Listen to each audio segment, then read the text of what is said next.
Hoy vamos a meternos de lleno en un momento fascinante, un momento en el que la poesía y la guerra chocaron de frente, y de ese choque nació una de las épocas más brillantes, pero también más trágicas, de la literatura española. Hablamos, claro, de la Edad de Plata. Y es una pregunta con mucha miga, ¿verdad? Para intentar responderla vamos a viajar en el tiempo. Nos vamos a la España de principios del siglo XX. Hay que imaginarse un lugar que es un auténtico hervidero donde el genio artístico, la creatividad más desbordante, colisiona con una agitación social tremenda. Bueno, pues nuestra historia arranca justo ahí, en las primeras décadas de ese siglo XX, y empieza con un grupo muy selecto, una élite de intelectuales que tenían un objetivo muy, pero que muy ambicioso: renovar por completo la cultura española. A este grupo se le conoce como la generación del 14 o novecentismo, y su idea era clara. Querían una renovación, sí, pero una basada en la razón, en el intelecto. Estaban un poco hartos de tanto sentimentalismo, les parecía algo pasado de moda. Su plan era, básicamente, guiar la cultura del país desde arriba, desde su posición de privilegio intelectual. Y esto se notaba en su arte, claro. Era un arte, a ver cómo lo digo, más frío, más limpio, muy cerebral, un contraste brutal con lo que se venía haciendo. La meta no era que el público llorase o se emocionase, no, era que pensase. Por eso no se dirigían a todo el mundo, sino a una minoría muy selecta, la única que, según ellos, podía apreciar esa pureza intelectual. Y el gran ideólogo de todo esto, el que le puso palabras, fue el filósofo José Ortega y Gasset. Él hablaba de un arte deshumanizado, ojo a la palabra, un arte que, a propósito, le daba la espalda a la realidad, a las emociones humanas más crudas. Lo que buscaba era, en el fondo, un arte para artistas, un arte que se mirase el ombligo, por así decirlo. Pero claro, esta renovación tan serena, tan intelectual, tan de salón, pues estaba a punto de saltar por los aires. Porque desde Europa venía una auténtica ola, un tsunami de ideas nuevas, radicales y rompedoras. Y el primero en llegar fue el futurismo. Esto era una celebración total de la máquina, de la velocidad, de lo moderno, pura energía. Es que de repente había poemas dedicados a un coche de carreras, a la potencia de una fábrica, una locura para la época. Luego, el cubismo. Su idea, descomponer la realidad, como si se mirase a través de un caleidoscopio. Y en poesía, esto fue una pasada, porque dio lugar a los famosos caligramas. O sea, poemas que no solo se leen, es que se ven. Eran dibujos hechos con palabras, una auténtica obra de arte visual. Después, el dadaísmo. Esto ya era la rebelión en estado puro. Su objetivo era, básicamente, escandalizar, crear textos que no tuvieran ningún sentido, que fueran un sinsentido deliberado para reírse de la lógica y de todas las normas del arte. Y finalmente, el surrealismo. Aquí el viaje era hacia adentro, hacia el subconsciente. Creían a pies juntillas en el poder creativo de los sueños. La idea era dejar que las palabras salieran a borbotones, sin el filtro de la razón, como si se estuviese transcribiendo un sueño directamente al papel.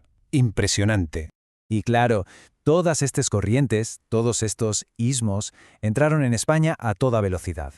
Y trajeron innovaciones tan geniales y divertidas como la greguería, un invento de Ramón Gómez de la Serna. ¿Qué era? Pues una mezcla de metáfora y humor, una observación ingeniosa, sorprendente, pura chispa intelectual en una sola frase. Bien, pues de toda esta mezcla, de todo este caos creativo tan apasionante, iba a surgir un grupo de autores absolutamente brillante, gente que estaba lista para coger todo esto y crear algo totalmente nuevo. Y es que aquí, justo aquí, está la clave del genio de la generación del 27. ¿Qué los hizo tan especiales? Pues su increíble capacidad para fusionar lo antiguo y lo nuevo. Cogían la tradición más profunda de la poesía española, los clásicos, y la mezclaban con las ideas más locas y radicales de la vanguardia. Podían escribir un soneto clásico y el día siguiente un poema totalmente surrealista. Y su bautizo como grupo fue en 1927. Se juntaron en Sevilla para celebrar el tercer centenario de un poeta del barroco, Góngora, un maestro de la forma al que admiraban muchísimo. Y fue ese homenaje, ese momento juntos, el que les dio nombre y los unió como generación. Pero ojo, la poesía de este grupo no fue siempre igual, ni mucho menos. Evolucionó una barbaridad, y lo hizo porque la historia, lo que pasaba a su alrededor, los moldeó por completo. Miren, al principio, en los años 20, su poesía era más pura, muy influenciada por las vanguardias, buscando la perfección. Pero luego, en los años 30, la cosa cambia. Se vuelve una poesía mucho más humana, más social, más política. Y el punto de inflexión, el acelerador trágico de este cambio, fue la Guerra Civil. Un conflicto que no solo partió el país en dos, sino que los fracturó a ellos como generación para siempre. Así que vamos a ponerles cara, ¿no? Vamos a conocer a algunas de las mentes más brillantes que definieron esta Edad de Plata. Y hay que empezar por Carmen Conde, una voz pionera, de verdad. Una mujer que rompió todos los moldes en un mundo literario que, en aquella época, estaba totalmente dominado por hombres. Ya desde su primera obra, Brocal, se veía que tenía un talento descomunal. Luego, durante la guerra, no se quedó al margen. Se comprometió con la República y escribió sus poemas de guerra. Pero su gran hito, el que hizo historia, llegó años después, cuando consiguió algo impensable. Fue la primera mujer en entrar en la Real Academia Española. Ahí es nada. Otro nombre clave, Rafael Alberti. Él es como el ejemplo perfecto del viaje que hizo toda esta generación. Su poesía es como un mapa de su vida y de su tiempo. Empieza en lo popular, pasa por el compromiso político y acaba en el dolor del exilio. Es que lo tiene todo. Empieza con la frescura de Marinero en tierra, pura poesía popular. Luego se sumerge de lleno en el surrealismo con Sobre los ángeles. La guerra civil, por supuesto, lo lleva al arte comprometido. Y finalmente, el exilio, que llena toda su obra de una nostalgia, de una añoranza por España que duele. Y como no, llegamos a Federico García Lorca, probablemente la figura más universal, más icónica de todo el grupo. Su obra es inmensa, tanto en poesía como en teatro. Se metió de lleno a explorar los grandes conflictos del ser humano, la pelea entre el deseo y lo que la sociedad impone, la vida contra la muerte, el peso del destino. Fíjense en sus últimas obras de teatro, la famosa trilogía rural. Las protagonistas son siempre mujeres cuyos deseos chocan de frente con una realidad asfixiante. Nos enseña cómo la vida, por mucho que queramos controlarla, al final se escapa, se vuelve incontrolable.